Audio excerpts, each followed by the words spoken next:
انسان روز روز پیدا نہیں ہوتے، مادر گیتی انہیں روز روز جنم نہیں دیتی۔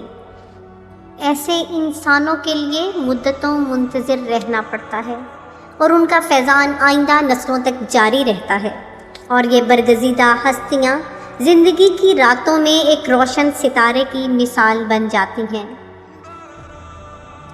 کون جانتا تھا کہ 25 دسمبر 1876 کو کراچی میں پیدا ہونے والا بچہ دراصل مشرق کے اقبال کا ستارہ اور ایک اسلامی سلطنت کا بانی ہوگا۔ قائد اعظم کے والد کا نام پونجا جناح تھا اور آپ کے آباء و اجداد کا اصل وطن راجکوٹ کاٹھیا وار تھا۔ جینا گجراتی زبان میں پتلے اور دبلے آدمی کو کہتے ہیں۔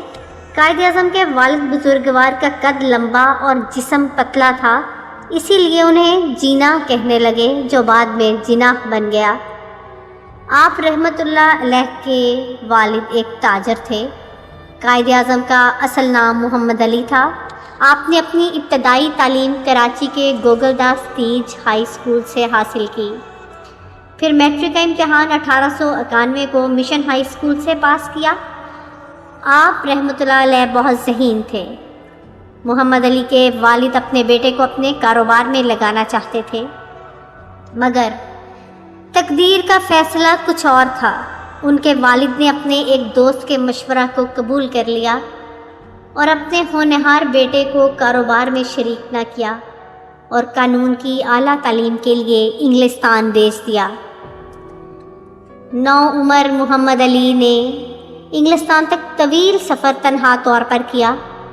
لندن میں والدین سے دوری اور ماحول کی اجنبیت پریشانی کا سبب بنی، مگر اعلیٰ تعلیمی مقاصد کی خاطر آپ نے پردیس کی تمام مشکلات کو گوارا کیا۔ وہ 1893 میں لندن کی مشہور درسگاہ لنکزان میں داخل ہوئے۔ انہوں نے اپنا تمام تر وقت تعلیمی مصروفیت میں گزارا اور پڑھائی میں محنت کا حق ادا کر دیا۔ آپ نے انگلستان کی معاشرت اور سیاست کا مطالعہ اور مشاہدہ بھی کیا۔ آخر 1896 میں بار اطلاع کی ڈگری لے کر وطن واپس آئے۔ قائد اعظم نے بمبئی جا کر وکالت کرنے کا فیصلہ کیا۔ ابتدائی 3 سال بڑے حوصلہ شکن تھے۔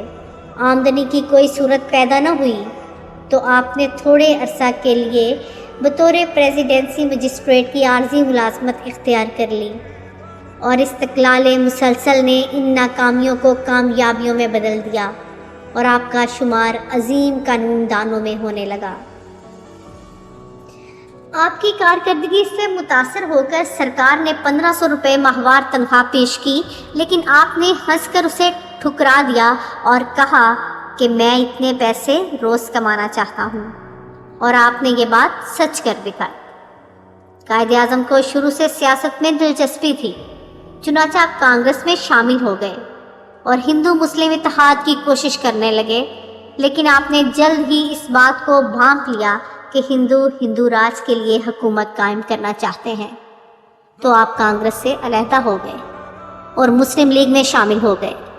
آپ کے مزاج کا سانچہ کچھ اس طرح ڈل چکا تھا کہ وہ لچکنا جانتے ہی نہ تھے۔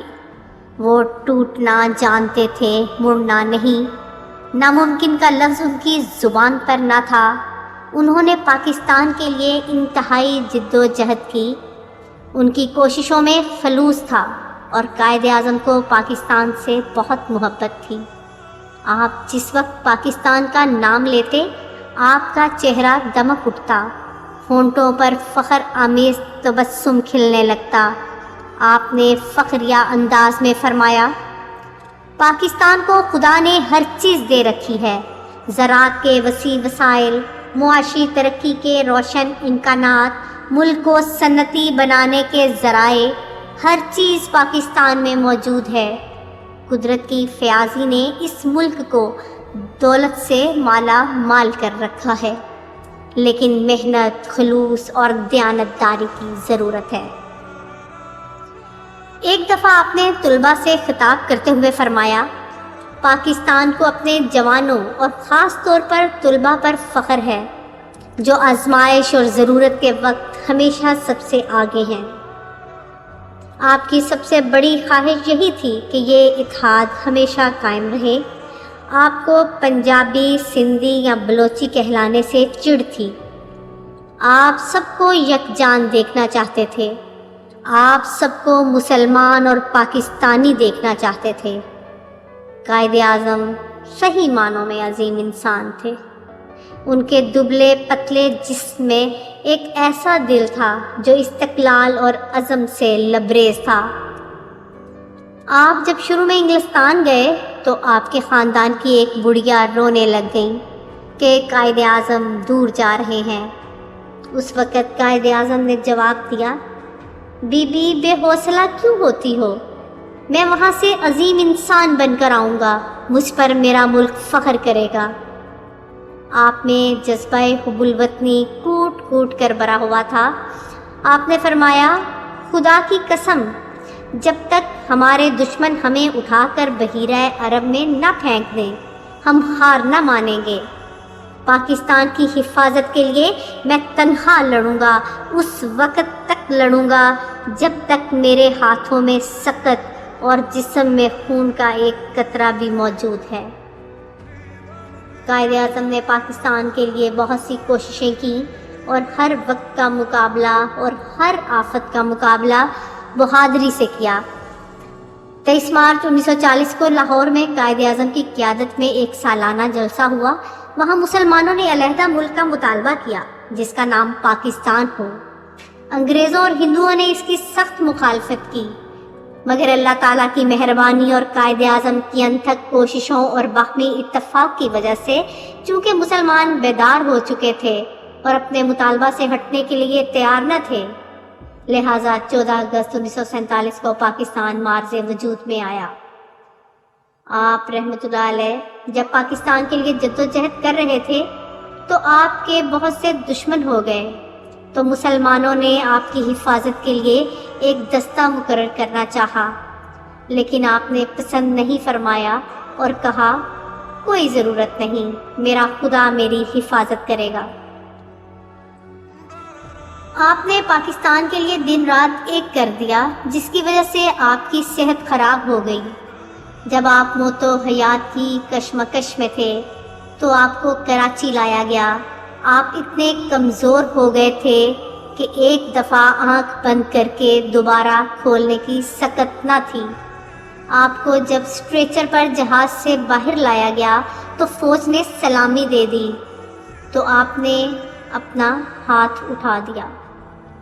ڈاکٹر متحیر تھے کہ قائد اعظم میں زندگی کی یہ رمق کہاں سے آ گئی، سوائے اس کے کہ اور کچھ نہیں کہا جا سکتا کہ وہ آخری دم تک صحیح معنوں میں قائد اعظم تھے۔ پاکستان قائد اعظم کی کوششوں کا نتیجہ ہے۔ ہم نے اسے بہت سی قربانیوں سے حاصل کیا ہے۔ ہمیں اسے مضبوط بنانا چاہیے، اس کے رنگ و روغن کو اپنے خون سے دلاویز کرنا ہے۔ جب تک ایک پاکستانی بھی زندہ ہے، قائد اعظم زندہ ہیں اور ان کا نام اور ان کی یاد ہماری متاع عزیز ہے۔ قائد اعظم نے 11 ستمبر 1948 کو وفات پائی اور کراچی میں دفن ہوئے۔ یوں دی ہمیں آزادی کے دنیا ہوئی حیران، یوں دی ہمیں آزادی کے دنیا ہوئی حیران، اے قائد اعظم تیرا احسان ہے احسان۔